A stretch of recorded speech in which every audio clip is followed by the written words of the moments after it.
एक समय की बात है। एक छोटे से गांव में कबीर नाम का एक लड़का रहता था।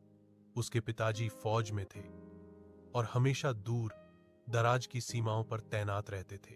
घर में उसकी माँ और छोटी बहन थी। कबीर अपने पिताजी को बहुत याद करता था, मगर फोन की सुविधा गांव में नहीं थी। बस एक ही सहारा था, चिट्ठियों का आदान प्रदान। गांव में एक बूढ़ा कबूतरबाज रहता था जिसका नाम रहमान था। उसके पास कई प्रशिक्षित कबूतर थे जो चिट्ठियां पहुंचाने का काम करते थे। कबीर रोज शाम को उनके घर के पास जाता और पिताजी के लिए संदेश लिखता। वह उस चिट्ठी को बड़े प्यार से मोड़कर कबूतर की गर्दन के पास छोटे से थैले में रख देता।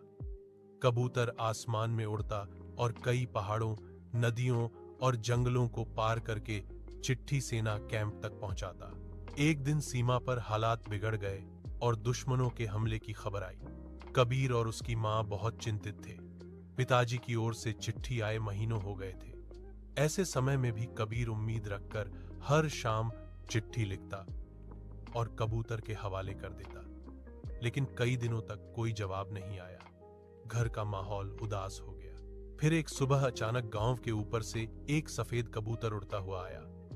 उसके थैले में एक चिट्ठी थी। कबीर की धड़कनें तेज हो गईं। हाँ, वह चिट्ठी उसके पिताजी की थी। उन्होंने लिखा था कि वे पूरी तरह सुरक्षित हैं और जल्द ही छुट्टी पर घर लौटेंगे। चिट्ठी पढ़ते पढ़ते कबीर की आंखों में खुशी के आंसू आ गए।